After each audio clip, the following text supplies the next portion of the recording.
Live from New Delhi, you're watching DD India Live, India's voice to the world. I'm Preeti Kaur. Coming up in the next 30 minutes. Big boost for India's healthcare sector. Prime Minister Narendra Modi to launch multiple projects on the occasion of 9th Ayurveda Day.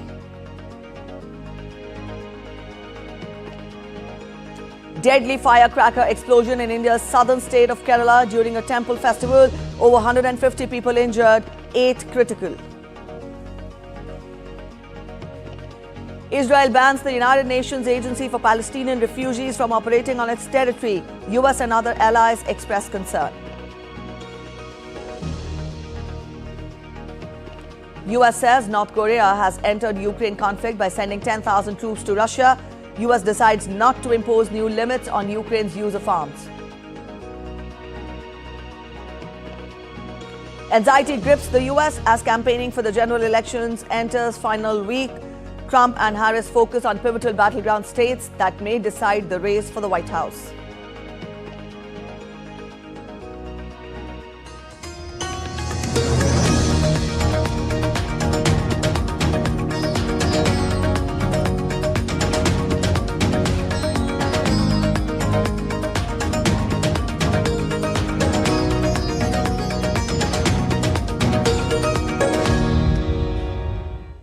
Giving a boost to India's healthcare sector on the occasion of Dhanvantri Jayanti and 9th Ayurveda Day, Prime Minister Narendra Modi will launch, inaugurate and lay the foundation stone of multiple projects related to the health sector worth around 12,850 crore rupees at All India Institute of Ayurveda in the national capital. Prime Minister will launch the expansion of health coverage to all senior citizens aged 70 years and above. Prime Minister will inaugurate and lay the foundation stone of multiple healthcare institutions as well. He will inaugurate phase 2 of India's first All India Institute of Ayurveda. He will also lay the foundation stone of 5 nursing colleges in Madhya Pradesh. Prime Minister will also launch the U-Win portal, which will benefit pregnant women and infants by fully digitalizing the vaccination process. Also, it will step in to strengthen the R&D and also testing infrastructure to improve the healthcare ecosystem in the country.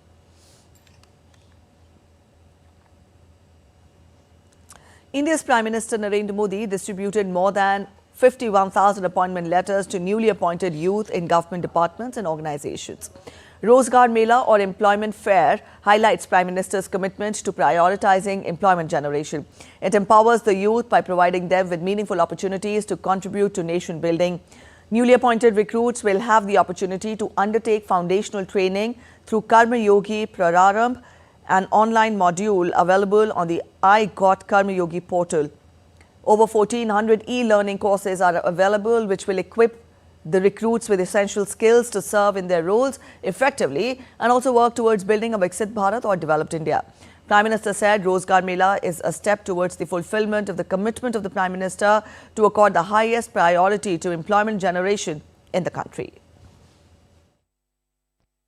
नए industrial शहर बनाए जा रहे हैं। पानी की pipeline, gas की पाइपलाइनें बिछाई जा रही है।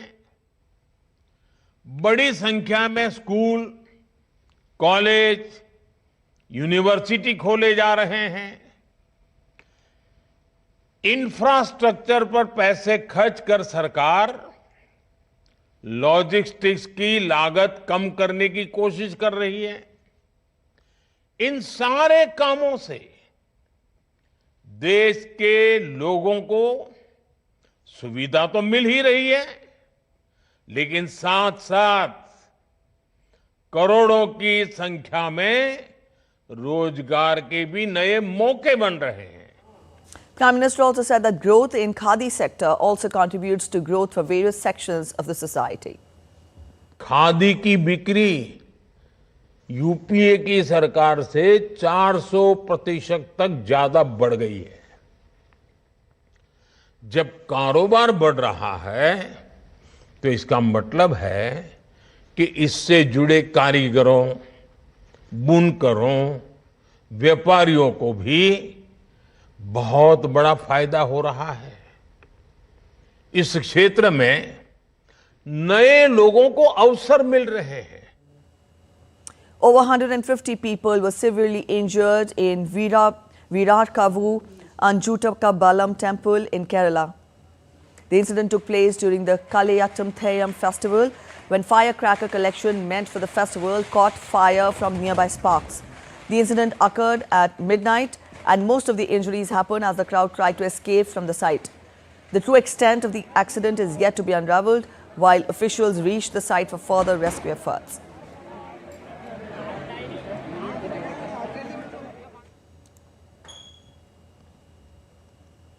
The last day for the candidates to file their nomination closes on October 29th for the upcoming Maharashtra Assembly elections, which will be held in a single phase on November 20th. The deadline to withdraw nominations is November 4th. Results for the 288 Assembly constituencies will be announced on November 23rd, along with those from Jharkhand, which votes on November 13th and 20th. On Monday, Maharashtra Chief Minister Eknath Shinde, Deputy Chief Minister Ajit Pawar and Senior Congress leader Vijay Wadetiwar submitted their nomination papers for the elections. Also, despite Tuesday being the last day for filing of nominations, the ruling Mahayuti government and the Mahavikas Aghadi, that is MVA alliance, led by Congress, Sharad Pawar's NCP and Uddhav Thackeray's Shiv Sena are yet to reach a final decision on seat sharing. Days before Diwali, Delhi's air quality continues to be in the very poor category, posing significant health risks to the residents. The National Green Tribunal has issued notices to the Delhi Police Commissioner and Traffic Commissioner to file a response detailing the action taken to control vehicular pollution. It also observed that a transparent process should be followed to invoke different stages of the graded response action plan. Meanwhile, in response to the worsening air quality, the centre urged state governments on Saturday to intensify their crop residue management measures to reduce pollution from stubble burning, a major contributing factor to air pollution during this season.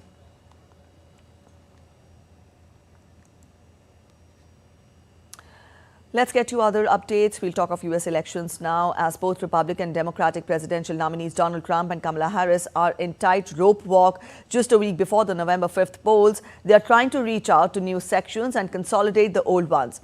Here's a report by DD India's Akhilesh Suman.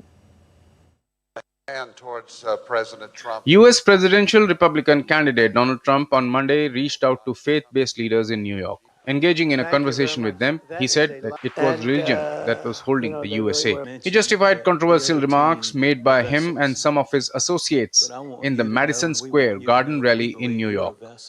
Really, people would say a Christian and really religious, even other faiths country.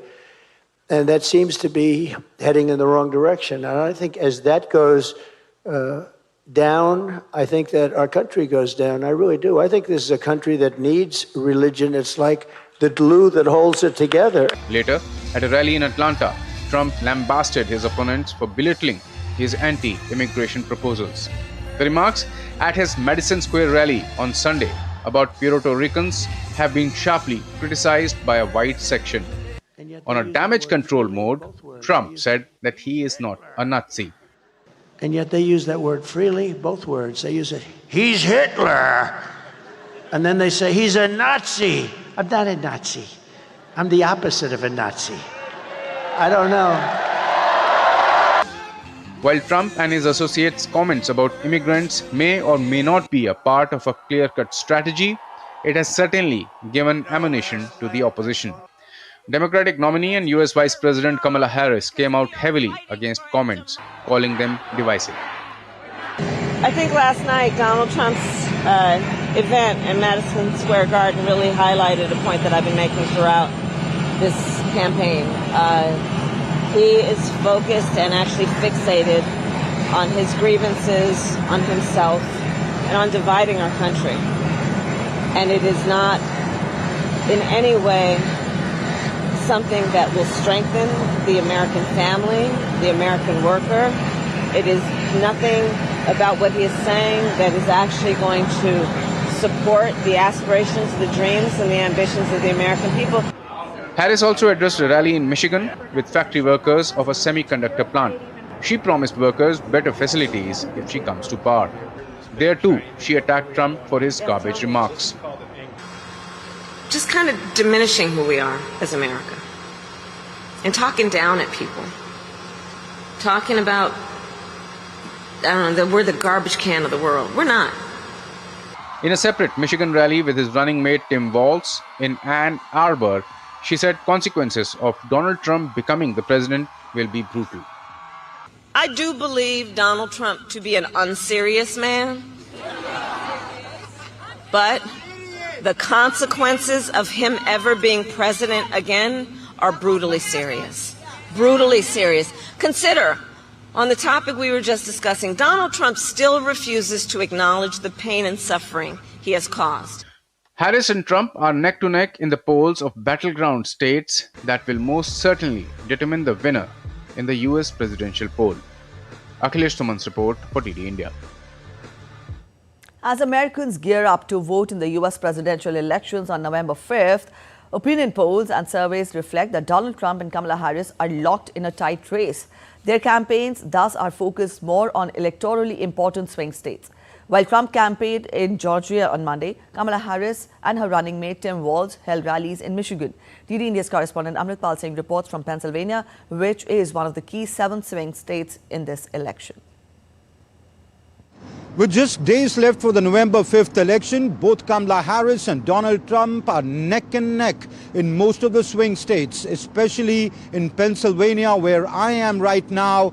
It holds 19 of the electoral college votes, and that's why you see both candidates focusing their energies on this state. It can't get closer in the Penn state as state swings. In 2016, Donald Trump took it from Hillary Clinton by just a 0.7 percentage difference. Biden snatched it from Trump in 2020, but by a margin of 1.2 percentage points. This time around, both candidates are neck and neck. The difference is just 0.5 percentage points. November 5th will decide how Pennsylvania votes. Once it was reliably Democratic, but not anymore. It swings every election. So Pennsylvania is important, followed, of course, by Georgia and North Carolina, which hold, and Michigan, they hold most seats. Nevada, Arizona, they are smaller states, but all the swing states are important for both candidates because this election's outcome will be decided by these swing states because the other ones remain or continue to remain blue and red as they were in the last election and the election before that. With cameraman Sanjay Jaina, this is Amritpal Singh in Philadelphia, Pennsylvania.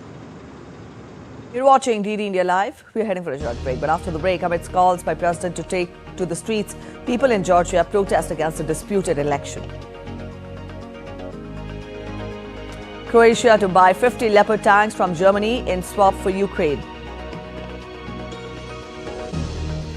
Indian women's team to take on New Zealand in the third ODI.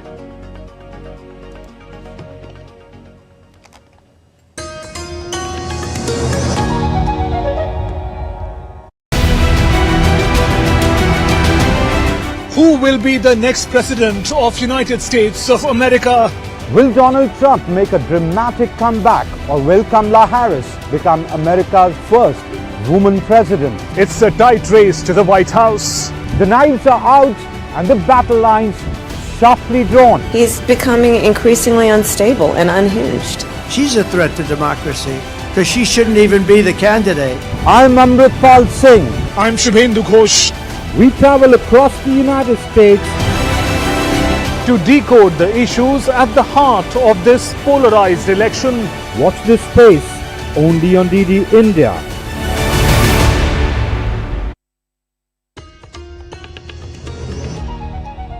Welcome back after the break. You're watching DD India Live. Thousands of protesters gathered outside the Georgian parliament after the country's president and opposition parties called for protests against the result of a Saturday election. The 4 main opposition parties that won seats in parliament also said that they did not recognize the results and that they would boycott the chamber. President Salom Zurabishvili had urged people to take to the streets after the results were announced. The country's government and electoral commission have said the vote was free and fair, while election observers have said that there were significant violations. Georgia's Prime Minister has hailed the election result, rejecting allegations of vote rigging and violence. Meanwhile, the U.S. State Department said that the United States joined calls from election observers for a full investigation of all the reports of election-related violations in Georgia.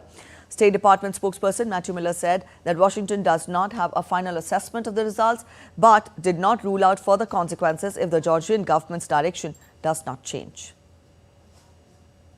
The Georgian people went to the polls on Saturday in an election environment shaped by the ruling party's policies, including misuse of public resources, vote buying, and voter intimidation. This contributed to an uneven playing field and undermined public and international trust in the possibility of a fair outcome. We join calls from international and local observers for a full investigation of all reports of election-related violations and urge respect for the fundamental freedoms of expression and peaceful assembly.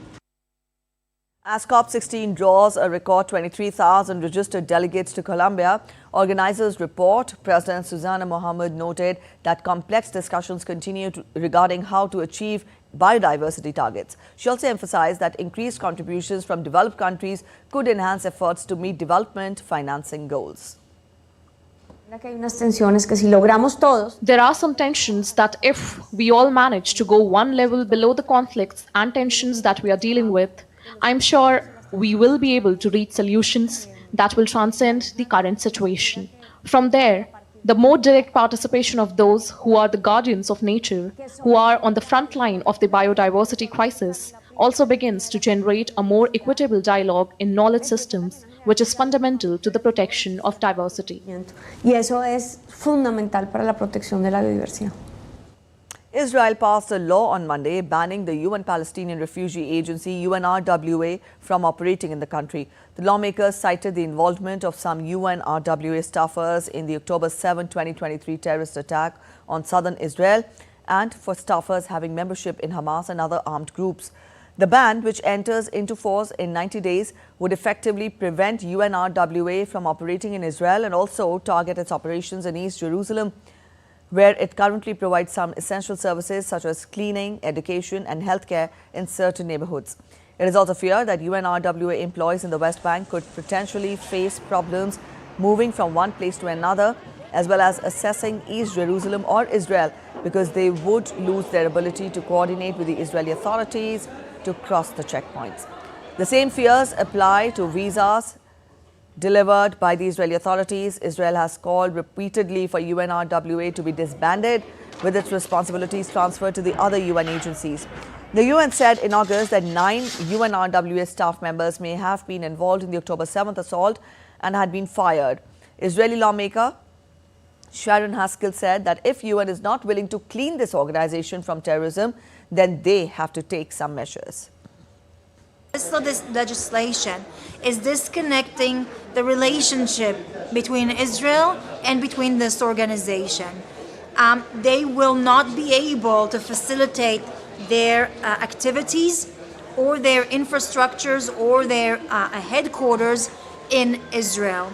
If the United Nations is not willing to clean this organization from terrorism, from Hamas activists, then we have to take measures to make sure that they cannot harm our people ever again. Israel has faced heavy international pressure to do more to alleviate the humanitarian crisis in Gaza. Though the ban does not refer to operations in the Palestinian territories or elsewhere, before the legislation was passed, foreign ministers from France, Germany, Britain, Japan and South Korea, Canada and Australia issued a statement expressing grave concern. The U.S. State Department said on Monday that it was deeply concerned by the proposed legislation in Israel. Passage of this legislation could have implications under U.S. law and U.S. policy. That remains the case. Look, UNRWA plays a critical, important role in delivering humanitarian assistance to civilians that need it in Gaza. That's not the only role they play. They play an important role providing services to Palestinians in the West Bank and throughout the region as well. And now we take a look at the establishment, working and criticism of the UNRWA. Now, UNRWA is a lifeline for Palestinians. It stands for United Nations Relief and Works Agency for Palestine Refugees. Now, this agency coordinates nearly all aid to Gaza. More than 220 of its staff members have been killed since October 7 terrorist attack in Israel by Hamas. UNRWA was established in December 1949 by the UN General Assembly. It was followed by Israel's creation in May 1948.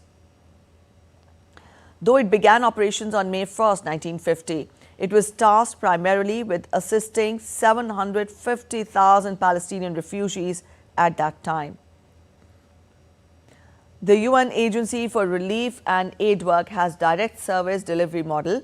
It provides basic public services for Palestinian refugees. It employs some 13,000 people in Gaza. Israel has long been harshly critical of UNRWA, alleging it is perpetuating the Palestinian refugee problem and that its schools use textbooks and promote hatred of Israel. In January, Israel accused a dozen of UNRWA's Gaza employees of involvement in the October 7th attack by Hamas. A series of probes found some neutrality-related issues at UNRWA and determined that 9 employees may have been involved in the October 7th attack, but found no evidence for Israel's chief allegations. The United States has warned Iran at the United Nations Security Council on Monday of severe consequences if it undertakes any further aggressive acts against Israel or U.S. personnel in the Middle East. The Security Council met after Israel struck missile factories and other sites in Iran before dawn on Saturday. It was retaliation for Iran's October 1st attack on Israel with about 200 ballistic missiles. Iran's UN ambassador Amir Saeed Iravani accused Washington of being complicit through military support for its ally.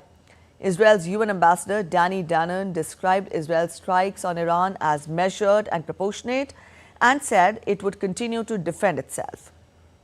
While US ambassador to the UN Linda Thomas-Greenfield told the 15-member council that Washington encouraged the government of Israel to shape the operation as it did.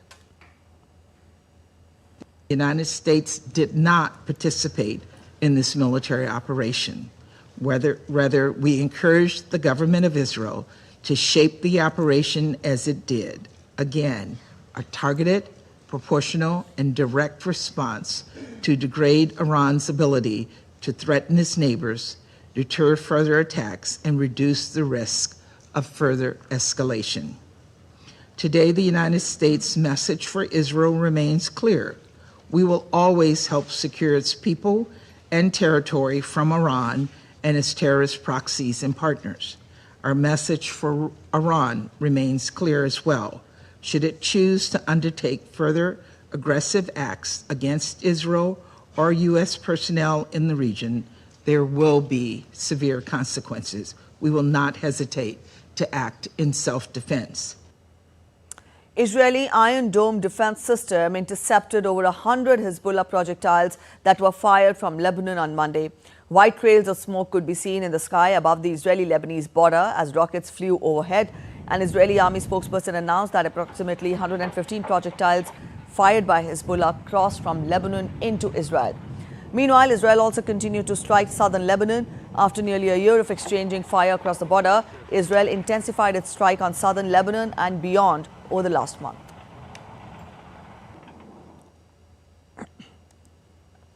British Prime Minister Keir Starmer welcomed Lebanese Prime Minister Najib Mikati to the Downing Street office on Monday evening. After shaking hands during a photo call, the two leaders sat down for talks and expressed their joint aim to bring ceasefire in the West Asian region, de-escalation of hostilities and implementing the United Nations Security Council Resolution 1701 in action. Now, according to the UN website, Resolution 1701 is taking steps to ensure peace, among them authorizing an increase of force strength of the UN interim force in Lebanon to a maximum of 15,000 troops that would, among other things, monitor the cessation of hostilities, supporting the Lebanese armed forces as Israel withdrew from southern Lebanon, and ensure the safe return of displaced persons.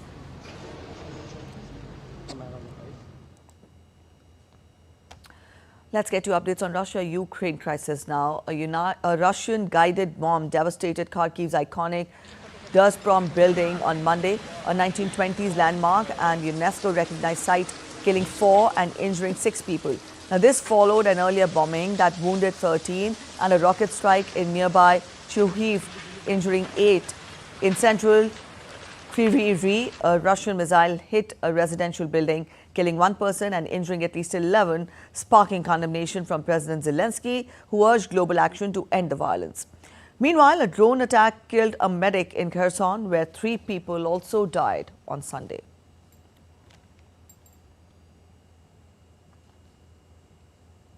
With the series level at 1 each, Harmanpreet Kaur-led India will take on New Zealand women in the third and final ODI in Ahmedabad on Sunday. Indian women started the 3-match series on a high note as the hosts claimed the first ODI by 59 runs. However, the White Ferns clawed back into the series with a dominating 76-run victory in the second game. Both the sides will aim to put their best performance and clinch the series by winning the deciding match. The Indian women's team will hope to replicate their showing from the first game and avoid any blunders. That's it in this edition of DD India Live, but let us know your thoughts on the news of the day. For those of you on the go, you can get all the latest news and updates from India and across the world on the DD India mobile app. This app is available on both Android and iOS platforms, and you can download the respective QR codes. We'll be back with more news as it breaks here on DD India. I'm Preeti Kaur signing off, and from all of us at Delhi, thanks for watching DD India Live.